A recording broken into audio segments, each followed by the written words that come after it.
Hi all, ಎಲ್ರಿಗೂ ನಮಸ್ಕಾರ. Welcome back to my YouTube channel.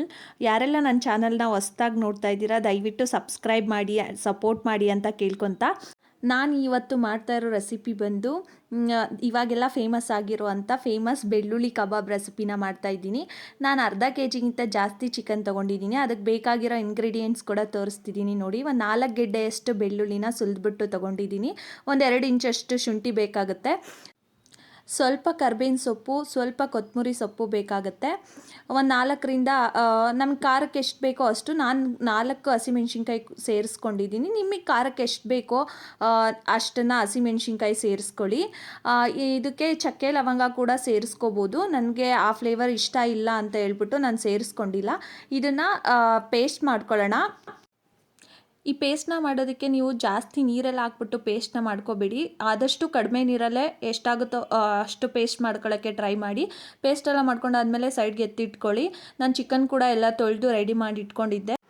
ಇವಾಗ ಒಂದು ಬೌಲ್ ತೊಗೊಂಡು ಆ ಬೌಲಲ್ಲಿ 2 ಟೇಬಲ್ ಸ್ಪೂನಷ್ಟು ಅಕ್ಕಿ ಹಿಟ್ಟನ್ನ ಸೇರಿಸ್ಕೊಳ್ಳೋಣ. ಆಮೇಲೆ 2 ಟೇಬಲ್ ಸ್ಪೂನಷ್ಟು ಮೈದಾ ಹಿಟ್ಟು ಕೂಡ ಸೇರಿಸ್ಕೊಳ್ಳೋಣ. ಇಲ್ಲಿ ನಾವು ಕಾರ್ನ್ಫ್ಲೋರ್ನ ಜಾಸ್ತಿ ಸೇರಿಸ್ತಿರೋದ್ರಿಂದ ನಾನು 4 ಟೇಬಲ್ ಸ್ಪೂನ್ ಕಾರ್ನ್ಫ್ಲೋರ್ ಕೂಡ ಸೇರಿಸ್ತಾ ಇದ್ದೀನಿ. ನಾವು ಅಕ್ಕಿ ಹಿಟ್ಟನ್ನ ಸೇರಿಸೋದು ಕಬಾಬ್ ಕ್ರಿಸ್ಪಿಯಾಗಿ ಬರಲಿ ಅಂತ. ಆದಷ್ಟು ಅಕ್ಕಿ ಹಿಟ್ಟನ್ನ ಮಿಸ್ ಮಾಡಬೇಡಿ, ಸೇರಿಸ್ಕೊಳ್ಳಿ ಅಕ್ಕಿ ಹಿಟ್ಟನ್ನ. ಇದಾದಮೇಲೆ ಇದಕ್ಕೆ ನಾವು 2 ಟೇಬಲ್ ಸ್ಪೂನಷ್ಟು ಕಡಲೆ ಹಿಟ್ಟು ಕೂಡ ಸೇರಿಸ್ತಾ ಇದ್ದೀವಿ. ಇದಾದಮೇಲೆ ನಾವೇನು ಪೇಸ್ಟ್ ಮಾಡಿ ತೊಗೊಂಡಿದ್ವಲ್ಲ ಆ ಪೇಸ್ಟ್ನ ಕೂಡ ಇದಕ್ಕೆ ಸೇರಿಸೋಣ. ಸೇರಿಸಿದ್ದಾದಮೇಲೆ ಒಂದು ಚೆನ್ನಾಗಿ ಮಿಕ್ಸ್ ಕೊಡೋಣ. ಇದನ್ನೆಲ್ಲ ಚೆನ್ನಾಗಿ ಮಿಕ್ಸ್ ಆಗಬೇಕು ಪೇಸ್ಟ್ ಜೊತೆ.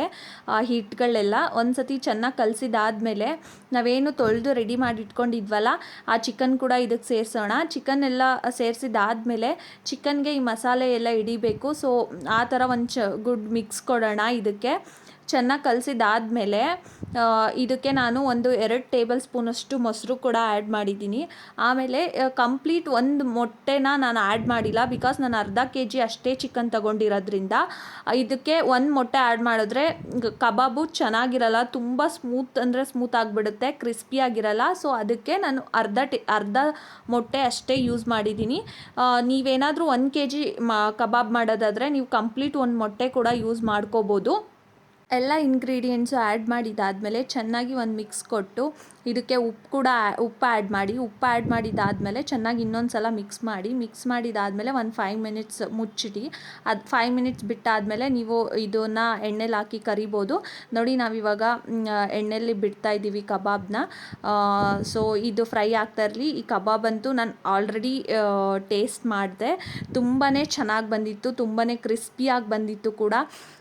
ಟೇಸ್ಟ್ ಅಂತೂ ಎಷ್ಟು ಚೆನ್ನಾಗಿತ್ತು ಅಂದರೆ, ಆಮೇಲೆ ಈ ಕಬಾಬ್ ಹೆಲ್ತಿ ವರ್ಷನ್ ಕೂಡ ಆಗಿರೋದ್ರಿಂದ ಯಾವುದೇ ಆರ್ಟಿಫಿಷಿಯಲ್ ಕಲರ್ ಬಳಸಿರೋ ಅಂಥ ಪೌಡರ್ನ ಕೂಡ ನಾವಿಲ್ಲಿ ಬಳಸ್ತಾ ಇಲ್ವಲ್ಲ. ಸೊ ತುಂಬಾ ಹೆಲ್ತಿ ವರ್ಷನ್ ಕೂಡ ಆಗಿರುತ್ತೆ.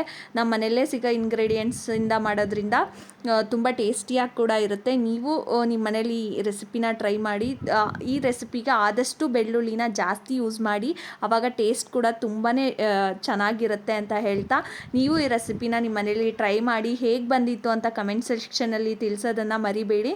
ನೀವು ಯಾರಾದರೂ ನನ್ನ ಚಾನಲ್ನ ಹೊಸ್ದಾಗಿ ನೋಡ್ತಾ ಇದ್ದರೆ ದಯವಿಟ್ಟು ಸಬ್ಸ್ಕ್ರೈಬ್ ಮಾಡಿ. Thank you.